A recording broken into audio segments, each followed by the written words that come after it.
அருட்பெருஞ்சோதி அருட்பெருஞ்சோதி தனிப்பெரும் கருணை அருட்பெருஞ்சோதி. வாழ்க வளமுடன், வாழ்க வையகம். வாழ்க வளமுடன், வாழ்க வையகம். அருட்பெருஞ்சோதியை கண்டுபிடிச்சவரே மாணிக்கவாசகர் தான்.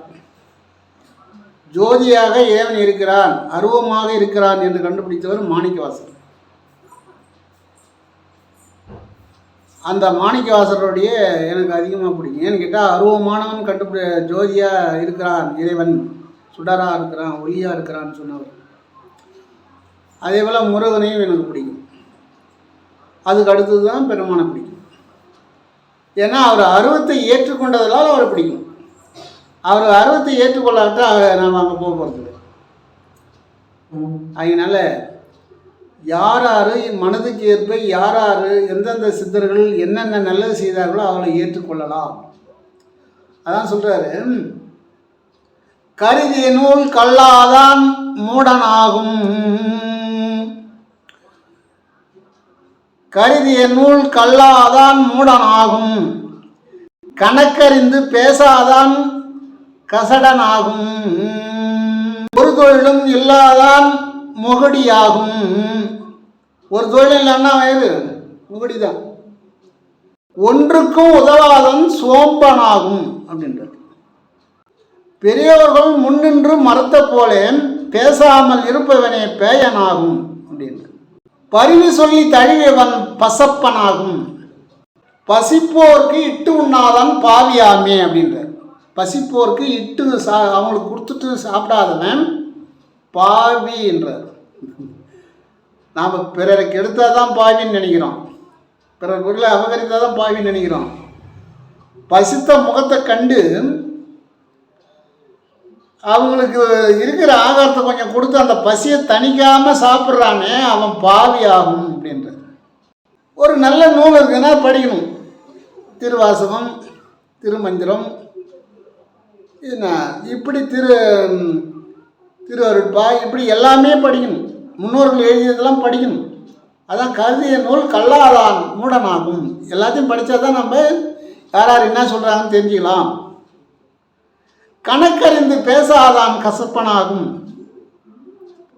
கணக்கறிந்து பேசலான்னா அவன் கசடன், அவன் சரியில்லை இருந்தாலும் அப்படின்னும். பேசி கரெக்டாக பேசணும், அதை கணக்காக பேசணும். அது அதிகமாக எதையும் நம்ம பயன்படுத்தக்கூடாது. அப்படி பேசலைன்னா நம்மளை மக்கள் தாழ்த்தி பேசுவாங்க அப்படின்றார். ஒரு தொழிலும் இல்லாதான் முகடி ஆகும். ஒரு தொழில் இல்லாமல் இருந்தால் எப்படி தான் சாப்பிட்றது? ஒரு தொழில் இல்லாமல் எப்படி சாப்பிட்றது? ஒரு செல்வந்தான் போய் பொண்ணு கேட்டானா ஒரு சுமாரான வசதியான வீட்டில். செல்வம்னா பல கோடி, பல ஆயிரம் கோடி இருக்குது அவங்களுக்கு.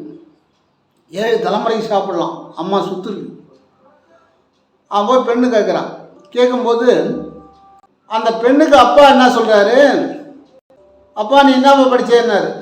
நான் எல்லாம் படிச்சிட்டேங்க, பட்டம் வாங்கிட்டேங்க. சரி சரி, என்னப்பா செய்கிற? நான் என்ன செய்யணும்? எனக்கு ஏகப்பட்ட சொத்து கிடக்குது, என்கிட்ட ஏகப்பட்ட பேர் வேலை செய்கிறாங்க. சமைக்கிறதுக்கு ஆள், பெருக்கிறதுக்கு ஆள், துணி துவைக்கிறதுக்கு ஆள். நாங்கள் பெட்ரூம்லேயே துணி கட்டி போட்டுருவோம், அங்கேயே எடுத்துன்னு போய் துவைக்கிறதுக்கு ஆள், சாப்பாடு கொண்டு கொடுக்குறதுக்கு ஆள், தண்ணி ஊற்றி குளிப்பாட்டுறதுக்கு ஆள். இவ்வளவுக்கும் ஆள் இருக்குது, நாங்கள் ஏங்க வேலை செய்யணும்? பெண்ணுக்கு அப்பா கேட்குறாரு, அப்போ நீங்கள் என்ன தான் செய்வீங்க? சாப்பிடுவோம், ரெஸ்ட் எடுப்போம், சுற்றுலா போவோம், சாப்பிடுவோம், ரெஸ்ட் எடுப்போம், அப்படி ஜாலியாக போயிட்டு வருவோம். அதான். அப்படியா? சரி. அப்புறம் இவங்க என்ன பண்ண நினைக்கிறாங்க, அவர் பெரிய செல்வந்தர். யார்? பையனுக்கு அப்பா பெரிய செல்வந்தர். அவன் சொல்கிற மாதிரி 7 தலைமுறையும் சாப்பிடலாம், அவ்வளோ சொத்து இருக்குது. அந்த பெண் மாப்பிள்ளை வீட்டுக்காரங்க சரி நாங்கள் இப்போ உங்களுக்கு ஒரு தேதி கொடுக்குறோங்க அப்படின்னு சொல்லிட்டாரு பொண்ணுக்கு அப்பா. ஏன்னா பெண்ணினுடைய சம்மதம் இல்லாத எப்பவுமே திருமணம் செய்யக்கூடாது. அதனால் அவங்க போன பிறகு அந்த பொண்ணை கூப்பிட்டு கேட்டார், என்னம்மா உனக்கு சம்மதமா அப்படின்னார். எனக்கு சம்மதம் இல்லைன்னு சொல்லிச்சு. என்னம்மா அப்படி சொல்கிற? உட்காந்த இடத்துல உனக்கு துணி துவைக்க ஆள் இருக்குது, உனக்கு முடி அழைச்சி விடுறதுக்கு தலைக்கு தண்ணி ஊற்ற ஆள் இருக்குது, பெட்ரூம்லேயே வந்து உனக்கு காப்பி கொடுக்குறதுக்கு ஆள் இருக்குது, பெட்டை சுத்தம் பண்ணி விட்றதுக்கு அங்கேயே உனக்கு ஆள் வரும், எந்த வேலையும் உனக்கு கிடையாது. அப்படி இருக்கிற இடத்த விட்டுட்டு ஏமா வேணான்ற அப்படின்னு கேட்டார். அதுதான் அந்த பொண்ணு சொல்லிச்சு, அது என்ன, அது பல ஆயிரம் கோடி கூட இருக்கட்டும், நம்ம வேலையை நாமளே செய்து கொள்ள வேண்டும், நம்முடைய தொழிலுக்கு நாமளும் ஒரு முக்கியத்துவம் கொடுத்து அங்கே போய் நாம் நடமாட வேண்டும், ஒரு தொழிற்சாலைகள் அதை போய் பார்வையிட வேண்டும், எல்லாத்துக்கும் நாள் போட்டு நான் போக வேண்டிய அவசியம் இல்லைன்னு சொல்லிட்டு சாப்பிட்டு அவன் படுத்துனுக்கிறான்னா சோம்பேறி, அந்த சொத்து போயிடுச்சுன்னா இவன் எப்படி என்னை வச்சு காப்பாற்றுவான் அப்படின்னு கேட்டுதான். குந்தி தின்னா குன்றும் குறையணுவாங்க, பழைய பழமொழி. குந்தி தின்னா குன்றும் குறைஞ்சிடுவாங்க. மழை போல செல்வம் இருந்தாலும் உட்காந்துட்டே சாப்பிட்டோம்னா அழிஞ்சு போகும், குன்றே குறைஞ்சிடணும் ஒரு பழமொழி. அதுபோல் எத்தனை கோடி இருந்தாலும் நம்மக்கிட்ட ஒரு திறமைன்னு ஒன்று இருக்கணும். அப்படி திறமை இல்லாததுனால அப்பேற்பட்ட ஆள் எனக்கு தேவையில்லை அப்படின்னு சொல்லி, அது ஒரு வாழ்க்கையாது அப்படின்னு சொல்லிடுச்சு. எத்தனை கோடி இருந்தாலும் நம்முடைய உடல் உழைப்பு இருக்கணும், அது போய் பார்க்கணும், கண்ணுங்கருத்துமாக செல்வம் குறையாத அளவு நம்முடைய உழைப்பு கொடுத்துட்டே இருக்கணும். ஆள் வேலை செஞ்சாலும் நம்ம ஓடி பார்க்கணும்.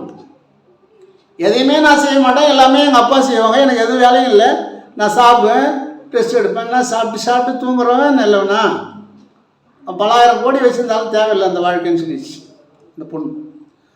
அதன் பிறகு ஒரு மாப்பிள்ளை வந்தார். அவர் வந்து பார்த்துட்டு பொண்ணுக்கு அப்பா கேட்டார், அப்பா நீ என்ன படிச்சிருக்கிற? நான் இன்ஜினியரிங் படிச்சிருக்கேன். சரி, இப்போ என்ன வேலை செய்கிற?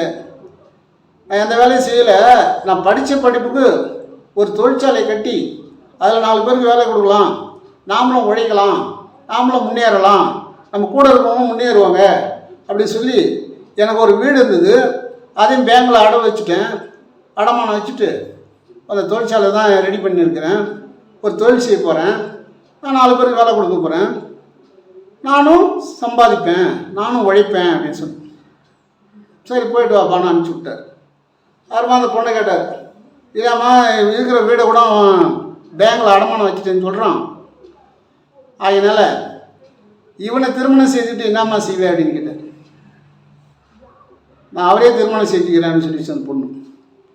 ஏன்னு கேட்டால், நான் உழைப்பேன், 4 பேருக்கு வேலை கொடுப்பேன், நான் ஒருவர்கிட்ட போய் அடிமையாக வேலை செய்ய மாட்டேன் அப்படின்ற ஒரு நம்பிக்கை, ஒரு உறுதி இருக்குதுன்னு சொன்னால் அவர் தாங்க ஆம்பளை, 100% அவர் தான் ஆம்பளை.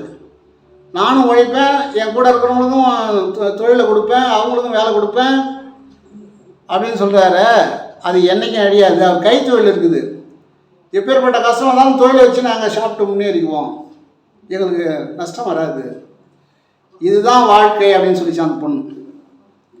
அதன் பிறகு சரின்னு அவங்க ஒத்துக்கிட்டேன். அதான் ஒரு தொழிலும் இல்லை அதான் முகடியாகும். அவன் ஒரு தொழில் இல்லை, அவன் முகடி வேணான்னு சொல்லிச்சு. பசிப்போருக்கு இட்டுண்ணாதன் பாவியாகும், அதான் உங்களுக்கு சொல்லிட்டேன். பசிக்கும் போது நாம் வந்து ஒருத்தவங்க எதிர வந்துட்டாங்க, இல்லை நம்ம சாப்பிட்ற நேரத்துக்கு வந்துட்டாங்க, சரி அதில் பாதி ஆகாரத்தை கொடுத்துடணும் அவங்களுக்கு, இல்லைன்னா முழுசாக கொடுத்துட்டு கூட நம்ம அப்புறமா செஞ்சு சாப்பிட்டுக்கலாம் வீடாக இருந்தால். இல்லை தனி இடங்களில் போயிட்டோம், சுற்றுலா போயிட்டோம், அப்படியே 2ஆக பிரிச்சுருந்தாப்பா, உனக்கு 3/4 பங்கு எனக்கு 1/4 பங்கு அப்படின்னு சாப்பிட்டுக்கணும். ஏன்னா நாம் வந்து 1/4 பங்கு சாப்பிட்டு கூட நாம் வந்து காற்றை சுவாசம் பண்ணிக்கலாம். ஆனால் அவங்களுக்கு அது தெரியாது, அவங்களுக்கு 3/4 பங்கு சாப்பிட்டா தான் அவங்க திருப்திப்படும். 2 பேரும் மதியானம் நல்ல வெயிலில் நடந்து போகிறாங்க. 2 பேரும் நடந்து போயிட்டே இருக்கிறாங்க, நல்ல வெயில் காயுது. நடந்து போயிட்டு இருக்கும்போது 2 பேருமே மழங்கி ஒரு இடத்துல ஊந்துட்டாங்க. ஏன்னா வெயில் தாங்கலை அவங்களுக்கு. மழங்கி ஊர்ந்த உடனே அங்கே ரோட்டில் போகிறவங்க ஓடிந்து பார்த்தாங்க எல்லாம். சரி, இவர் தான் வந்து மயங்கி வந்தார், இவர் நல்லவராச்சு, இவர் ஏன் மயங்கி வந்தார் அப்படின்னு இவங்க, அடாடா இப்பேற்பட்ட நல்லவர் ஒரு மது பழக்கத்துக்கு அடிமையாக இருக்கார் பத்தியா, இவ்வளோ நாள் நமக்கு தெரியாமல் இருந்து போச்சு அப்படின்னு எல்லோரும் மனசுக்குள்ளே நினைக்கிறாங்க. ஏன்னா அவர் விழுந்த இடம் ஒரு மது கடைக்கு எடுத்தால், அவர் கூட விழுந்தவர் மது அறிஞ்சிருக்கிறார், அவர் வளர்றார். இவர் பக்கத்தில் ஊர்ந்தவர் எதுவுமே உணரல, அவர் அப்படியே சிவனேன்னு கிடக்கிறார். இதை கூட அந்த மக்களுக்கு தெரியாமல் 2 பேரும் குடிச்சிட்டு இருக்கிறாங்க, 2 பேரும் குடிகாரன்னு சொல்லுது, மது அறிஞர்கள் அப்படின்னு சொல்லுது. அப்படி சொல்லும்போது அப்புறம் வந்து எல்லோரும் ஓடி வராங்க, அவங்களுக்கு முதல் உதவியெல்லாம் செய்கிறாங்க. அதில் சாதாரண பசி மயக்கத்தில் விழுந்தவர் ஒரு சித்தர். சித்தர்கள்லாம் போய் யாரையும் ஆகாரம் கேட்க மாட்டாங்க, யாராவது சாப்பிடுங்கன்னு சொன்னால் தான் சாப்பிடுவாங்க. அதுவும் கடுமையாக சொல்லுங்கள், கொஞ்சம் சாப்பிடுங்க சாப்பிடுங்க, வாங்க வாங்க வாங்க, இல்லை கொஞ்சம் சாப்பிட்டு போங்க அப்படின்றது தான் உண்மையான ஆகாரம். சாப்பிட்றீங்களா அப்படின்றதுன்னா சாப்பிடக்கூடாது, அங்கே அது ஃபார்மாலிட்டி சொல்கிறது. அதுபோல் சொன்னால் தான் சித்தர்கள் சாப்பிடுவாங்க, இல்லைன்னா எத்தனை வேலைனாலும் சிவனேன்னு இருப்பாங்க. அந்த பசி மயக்கத்தில் வந்தவர் சித்தர். அடையாளம் தெரிந்தவர்கள்லாம் வந்தாங்க, என்ன சாமி வந்து சாராய கடையில் கிடக்கிறாரு, இவரை என்னமோ நினச்சான், இவர் பசுந்தோல் போயிடுச்சு புலி மாதிரி, கடைசியில் பார்த்தா சாராய கடையில் கிடக்கிறாருன்னு இவரை தாழ்த்தி பேசுகிறாங்க. ஒரு பக்த மாதிரி இருந்தார், ஆனால் பகல் வேஷக்காரர் ஆகிட்டார். எல்லாம் எவ்வளோ பேரையும் வந்து நான் பக்திவான், நான் சித்தர், அது இதுன்னு பாமர மக்களை வலையில் மாட்டிட்டாரு அப்படின்னு சொல்கிறாங்க, பேசிக்கிறாங்க அவங்களுக்குள்ள. அதான் சொன்னாங்க, பனைமரத்தடியிலிருந்து பாலை சாப்பிட்டாலும் கல்லுன்னு தான் சொல்லுவாங்க. நீ இருக்கிற இடம் பனைமரம், பனைமரத்தில் நீ பால் சாப்பிட்டேன்னா யாராவது ஊற்றுவாங்களா? ஊற்ற மாட்டாங்க. இதுதான் பெரியவங்க என்ன சொல்கிறாங்க, கண்ணால் பார்க்கறது பொய் அப்படின்றாங்க. கண்ணால் பார்த்து நம்ம சொல்கிறதுலாம் பொய். கண்ணால் பார்த்து நம்ம ஒரு முடிவு எடுக்கக்கூடாது, அதை தீர விசாரிக்கணும் அப்படின்றாங்க. வெளியூர்காரர் ஒருத்தர் என்ன செய்கிறாரு, ஒரு அடுத்த ஊருக்கு ஒரு மகானை தேடி போகிறார். அப்படி போயிருக்கும்போது அந்த ஊர் கொலைக்கரையில் 2 பேர் நிற்கிறாங்க. அந்த 2 பேரை விசாரிக்கிறார். அப்போ அந்த ஊரில் ஒரு மகான் இருக்கிறாராமே, அவரை பார்க்கணும், அவர் எந்த இடம், எந்த வீடு அப்படின்னு கேட்குறாரு. அவங்க 2 பேரும் சொல்கிறாங்க, எதுக்கு வந்த, ஏன் அவரை பார்க்க போகிற, எதனால் அவர் பார்க்க போகிற, நீ என்ன உறவுக்காரரா அப்படின்லாம் கேட்பாங்க சில ஊரில், கேட்குறாங்க. அப்படி கேட்கும்போது அவர் என்ன சொல்கிறாரு, உறவுகாரில் என் நிலத்தை வந்து விளை நிலத்தை ஒரு பெரிய பணக்காரன் போட்டிங்கன்னா என்னால் அவங்கள்ட்ட போராட முடியல, இந்த மகான்ட்டு சொன்னால் எந்த வித உபாயத்திலேயாவது அதை மீட்டு கொடுப்பாருன்னு கேள்விப்பட்டேன், அதனால தான் வந்தம்பா அப்படின்னு சொன்னார். ஆஹா அப்படின்னு இவங்க லைட்டாக சிரித்தாங்க. மகானை பார்க்க வந்தீங்க அப்படின்னு, ஏன்பா அப்படின்னா, வந்த வழி தெரியாமல் வந்த வழியே போங்க அப்படின்னா, நீ வந்த வழியே சீக்கிரமாக போங்க, அவரை பார்க்க வேண்டியில்லை அப்படின்னு. ஏன்பா அப்படின்னு கேட்டார். இப்போ போய் நீ சொன்னேன்னா அவர் வந்து இப்போ ஒரு பெரிய வசதிக்காரங்க நிலத்தை பிடிங்கிட்டாரு, அந்த வசதிக்காரனோட இவரும் கூட்டிக்கிட்டு சுத்தமாக க்ளீன் பண்ணி 2 பேரும் சாப்பிட்ருவாங்க, உனக்கு எதுவும் கிடைக்காது, போ, அவர்கிட்ட ஏன் போகிற அப்படின்ட்டாங்க. சொன்ன உடனே இவருக்கு மனசு ரொம்ப ஒடிஞ்சு போச்சு. என்னடா இது, நம்ம ஒரு மகான்கிட்ட வந்தால் நம்ம குறை தீரணும் வந்தால் கடைசியில் இவங்க இப்படி சொல்கிறாங்களே, உள்ளூர்காரங்களே இப்படி சொன்னால் நம்ம என்ன செய்யறது, அப்போ இது சந்தேகம்தான் அப்படின்னு நினைக்கிறேன். அவருக்கு இப்போ வீட்டுக்கு போகிறதுக்கும் மனசு இல்லை, மகானை பார்க்கறதுக்கும் மனசு இல்லை, பார்க்கணுன்ற எண்ணமும் தோணுது. இவங்க சொன்னதை கேட்டு மனம் உடைஞ்சி அந்த வெளியூர்காரர் என்ன பண்ணார், ஒரு மரத்தடியில் உட்காந்துட்டார். இறைவா என்ன இது வந்த இடத்துல இப்படி ஆகிப்போச்சு அப்படின்னு. அப்படி உட்காந்துருக்கும்போது அப்புறம் சரி பார்த்தாரு, எதோ இருந்தாலும் போய் பார்த்துட்டு போவோம், நான் தான் சொல்கிறார் பார்ப்போம் அப்படின்னு இப்போ நடக்கிறார். நடந்து போகும்போது ஒரு வயதான பெரியவர் எதிர வர்றார். அவர் வந்து, ஐயா இந்த மகான் வீடு எந்த இடத்துல அப்படின்னு. அவரா, அதே இங்கே தான் 3வது வீடு, இந்த தெருக்கு போனால் 3வது வீடு அவர் வீடு தான் அப்படின்னு அப்படின்னு சொல்லிட்டு அவர் நடக்க ஆரம்பித்தார். உடனே வந்து வெளியூர்காரர் கேட்குறார், பெரியவரே மகான் எப்படிப்பட்டவர், நல்லவரா அவர் மோசக்காரரா அப்படின்னு கேட்டார். என்னங்க அப்படி கேட்குறீங்க, அவர் நல்லவர்ன்றதுனால தான் நான் வழிகாட்டி விட்டேன், அவர் நல்லவர் இல்லைன்னா நான் வழிகாட்ட மாட்டேனே. நியாயம் எந்த பக்கம் இருக்குதோ அந்த பக்கம் தான் பேசுவார், நியாயம் இல்லாத பக்கம் பேச மாட்டார், நியாயத்தை தான் அவர் கரெக்டாக பேசுவார், நீதியை தான் கடைப்பிடிப்பார். அவரிடம் பண்ணால் உங்கள் நிலத்தை கண்டிப்பாக மூட்டு கொடுத்துருவார். அதனால் நீங்கள் தாராளமாக நிம்மதியோட முழு முயற்சியாக நீங்கள் அங்கே போகலாம், கண்டிப்பாக உங்கள் சொத்து உங்களுக்கு வந்து சேரும் அப்படின்னு சொன்னேன். இவருக்கு ஒரு மனசில் ஒரு நிம்மதி கிடச்சிது, அப்பா அப்படின்னு. அதன் பிறகு பெரியவர் புறப்பட்டார். ஐயான்னார், என்னங்க என்ன சந்தேகமா அப்படின்னார். சந்தேகம் இல்லை, வர வழியில் 2 பேரை சந்தித்தேன், குளக்கரையில் குளத்தங்கரையில் நின்றுந்தாங்க. மாதிரி மகானை பார்க்கலாமான்னு கேட்டேன். அங்கே போகாத, வந்த வழியே போ, ஒரு மகா திருடன் மோசக்காரரு, உன் சொத்தை அபகரிச்சானா அவன் கூட ஒன்றா குடிக்கணும், இவரும் உன் சொத்தை சாப்பிட்ருவாரு அப்படின்லாம் வாய்க்கு வந்தபடி பேசுனாங்க. எனக்கு என்ன இதுன்னு மனசு ஒடிஞ்சு போச்சு. ஆனால் நீங்கள் சொல்லும்போது எனக்கு மன நிம்மதி வந்து போச்சு. அதனால தாங்க கேட்குறேன் அப்படின்னு. அதுக்கு பெரியவர் சொன்னார், அவங்க சொல்கிறது சரிதான். அவங்க 2 பேரும் ஒரு ஏழை நிலத்தை ஓட்டினாங்க. ஏழை நிலத்தை ரொம்ப நாளாக அவங்க அபகரித்து ஓட்டிகிட்டு இருந்தாங்க. அதை மகன் தலையிட்டு அதை திரும்ப வாங்கி அந்த ஏழைக்கு கொடுத்துட்டார். அதனால் இவங்க பல காலம் ஒரு ஏழையினுடைய நிலத்தை பயிரிட்டு சாப்பிட்ட ஒரு அந்த ஆசை, அந்த வெறுப்பானது மகான் வந்து நீதியாக செஞ்சிட்டாரு அப்படின்னு சொல்லி அந்த கோபத்தெல்லாம் அவங்க அப்படி பேசுகிறாங்க. அடுத்தவங்க நிலத்தை அவர் தான் வாங்கினார் தவிர அவங்க நிலத்தை அவர் வாங்கலை. அதனால் அவரும் எடுத்துக்கல, அந்த ஏழைக்கே கொடுத்துட்டாரு. அதனால தான் அவங்க பேசுகிறாங்க. அவங்களாம் 2 பேரும் திருடர்கள் என்பதனால்தான் மகான திருடர்கள் என்று சொன்னார்கள் அப்படின்னு சொன்னாராம் பெரியவர். அப்போ தான் இந்த வெளியூர்காரருக்கு ஒரு நிம்மதி உண்டாச்சான். அப்பொழுது அந்த வெளியூர்காரருக்கு நிம்மதி வந்துருச்சா அப்படி. அப்போ தான் அவர் நினச்சாராம், காதால் கேட்பது பொய் அப்படின்னாரு.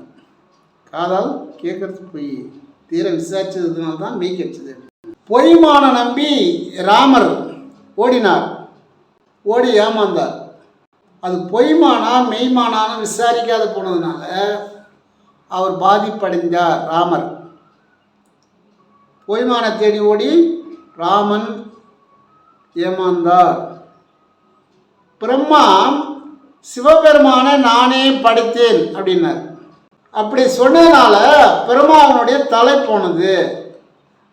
பிரம்மா யார் படைத்தது? பிரம்மாவை வந்து ஈஸ்வரன் தான் படைத்தார். ஈஸ்வரன் வச்சாலும் தான் பிரம்மா. அவர் வந்து நான் தான் ஈஸ்வரனை படைத்தேன்னா அது எப்படி? அப்போ ஈஸ்வரன் பார்த்தார், நீயும் நானும் நிகராக இருக்கிறதுனால சரியாக இருக்கிறதுனால நீ இப்படி சொன்னியான்னு சொல்லி ஒரு தலை கிட்டார். மும்மூர்த்திகளும் தீவிர விசாரணை செய்யாமல், பிரம்மா விஷ்ணு ருத்ரன் தீவிர விசாரணை செய்யாமல் அவர்களும் பாதிப்படைந்தார்கள்.